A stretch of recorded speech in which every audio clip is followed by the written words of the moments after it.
Bismillahirrahmanirrahim. Assalamualaikum warahmatullahi wabarakatuh. Kelas 8. Kali ini kita akan membahas tentang lanjutan dari teks eksposisi. Nah, kemarin kita sempat membahas tentang identifikasi teks eksposisi itu. Kali ini kita akan mempelajari mengenai struktur teks eksposisi dan kaidah kebahasaannya. Nah, silahkan simak pemaparan dari Ibunda ya. Menjelaskan struktur teks eksposisi. Teks eksposisi memiliki struktur yaitu tesis, rangkaian argumen, dan penegasan ulang. Tesis yaitu berupa pengenalan isu, masalah, ataupun pandangan penulis secara umum tentang topik yang akan dibahas. Kemudian, rangkaian argumen berupa sejumlah pendapat atau argumen penulis sebagai penjelasan atas tesis yang dikemukakan sebelumnya. Pada bagian ini dikemukakan pula sejumlah fakta yang memperkuat argumen-argumen penulis. Yang terakhir, penegasan ulang, yaitu sebagai perumusan kembali secara singkat. Bagian ini sering pula disebut penutup atau simpulan. Menjelaskan kaidah kebahasaan teks eksposisi. Teks eksposisi menggunakan ciri-ciri kebahasaan. Ciri-ciri kebahasaan pada teks eksposisi antara lain adalah istilah, adjektiva, afiksasi, verba, pronomina, dan konjungsi. Kaidah kebahasaan yang pertama adalah istilah. Istilah adalah kata atau gabungan kata yang dengan cermat mengungkapkan suatu makna, konsep, proses, keadaan, atau sifat khas dalam bidang tertentu. Dalam teks eksposisi, istilah-istilah teknis sering digunakan dan dipaparkan pada argumen. Kadang-kadang, arti istilah teknis ini jarang diketahui oleh pembaca, dan pembaca dapat mengetahuinya melalui Kamus Besar Bahasa Indonesia atau Kamus Istilah. Istilah dalam bahasa Indonesia bersumber pada kosakata umum bahasa Indonesia, kosakata bahasa serumpun, dan kosakata bahasa asing. Proses pembentukan istilah dilakukan melalui 3 cara sebagai berikut. Yang pertama, pemadanan atau penerjemah. Misalnya, busway menjadi jalur bus.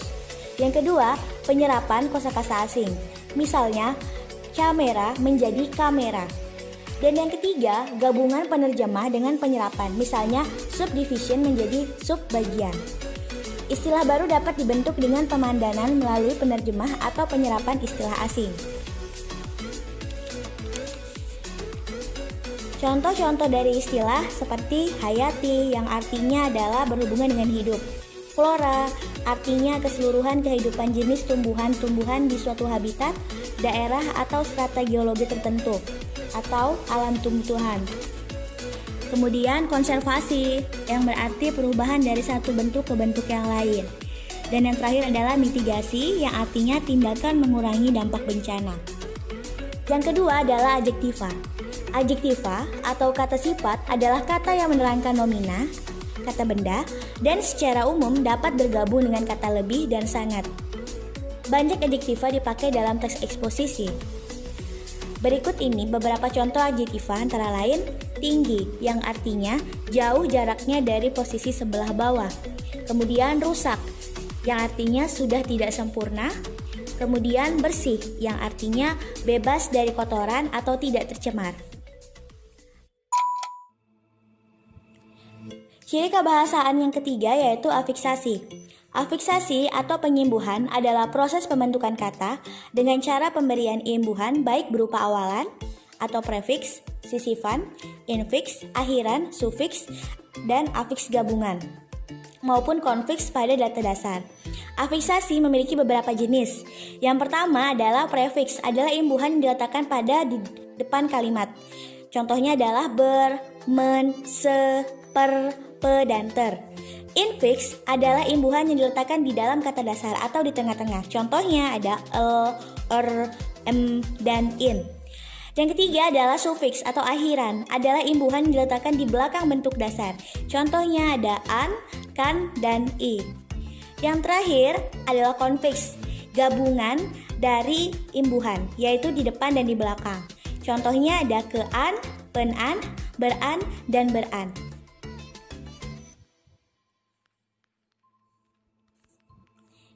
Ciri kebahasaan selanjutnya adalah verba dalam teks eksposisi. Verba mempunyai arti kata yang menggambarkan proses, perbuatan, atau keadaan. Verba biasa disebut dengan kata kerja.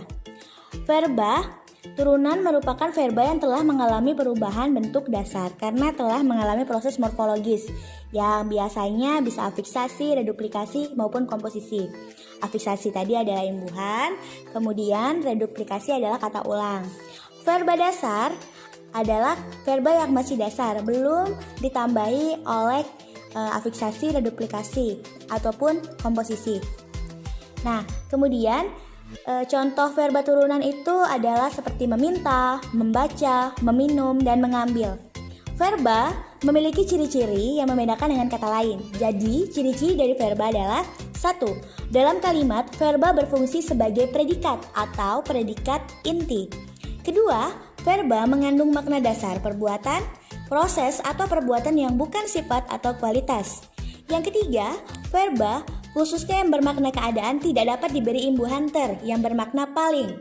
Tidak ada yang namanya bermakna paling kalau termakan artinya tidak sengaja dimakan, bukan termakan yang artinya paling makan. Nah, kemudian verba yang dapat dipakai dalam teks eksposisi biasanya mempunyai arti persepsi, misalnya meyakini, percaya, dan optimis. Yang kelima adalah prenomina.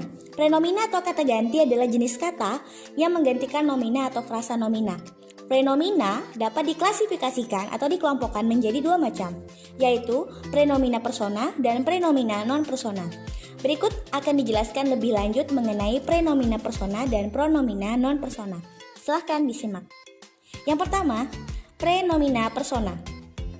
Prenomina persona adalah kata ganti yang mengacu pada seseorang. Prenomina persona dapat dibagi menjadi 3. Jenis-jenis prenomina persona sebagai berikut. A. Prenomina persona yaitu menunjukkan orang pertama. Prenomina persona tunggal dapat digunakan dalam bentuk tunggal dan jamak. Dalam bentuk tunggal, bentuk prenomina yang digunakan adalah saya, daku, ku, dan ku.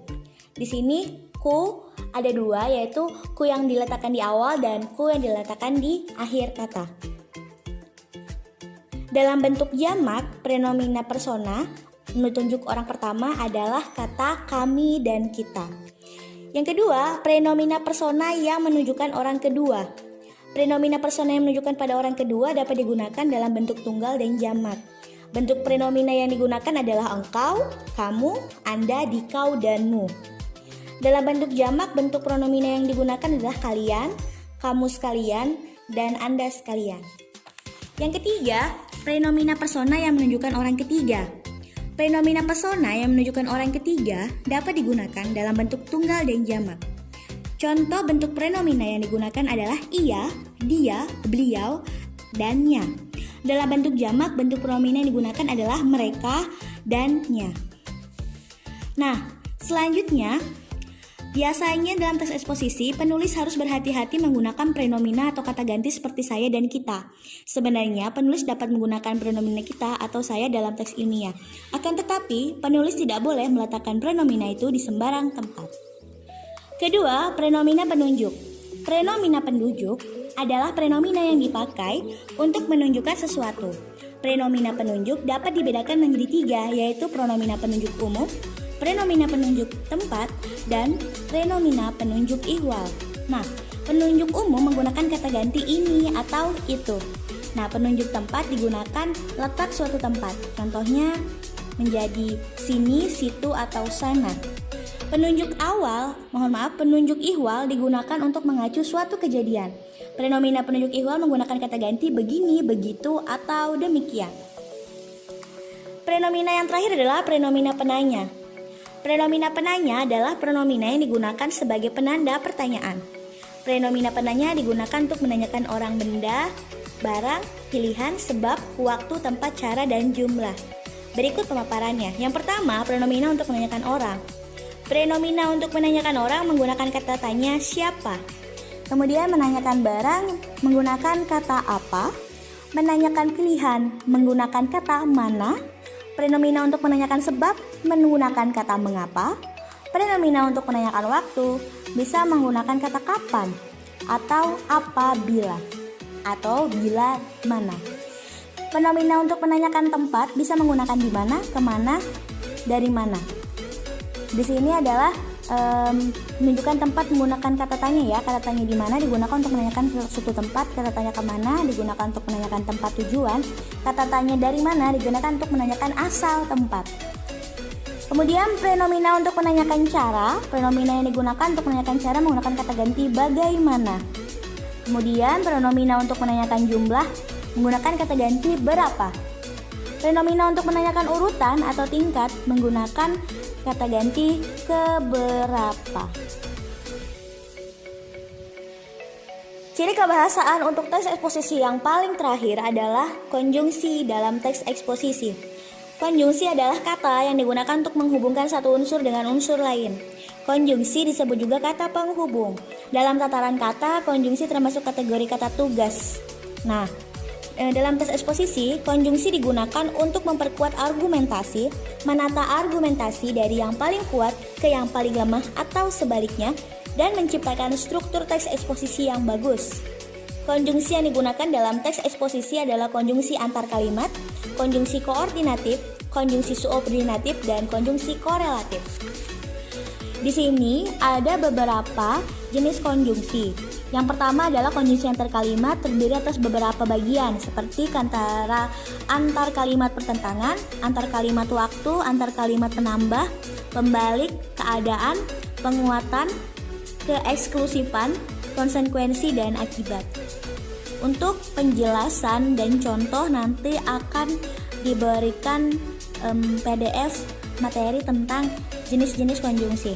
Kemudian konjungsi subordinatif memiliki jumlah anggota lebih banyak daripada konjungsi lain. Nah, jadi konjungsi koordinatif adalah konjungsi yang menghubungkan dua klausa atau lebih yang tidak berkedudukan sama atau beda tingkatnya. Nah, yang pertama adalah waktu, syarat, pengandaian, tujuan, konsesif, pembanding, sebab, hasil, alat, cara, komplementasi, atributif, dan perbandingan. Selanjutnya adalah konjungsi korelatif, adalah konjungsi yang menghubungkan dua bagian yang berstatus sama. Jadi di sini seperti menekankan sesuatu. Nah, cukup sekian penjelasan tentang ciri kebahasaan untuk teks eksposisi.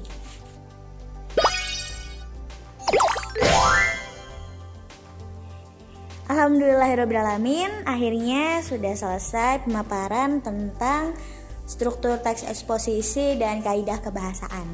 Semoga ilmu yang saya berikan ini bermanfaat ya. Sampai ketemu lagi di pertemuan berikutnya. Wassalamualaikum warahmatullahi wabarakatuh.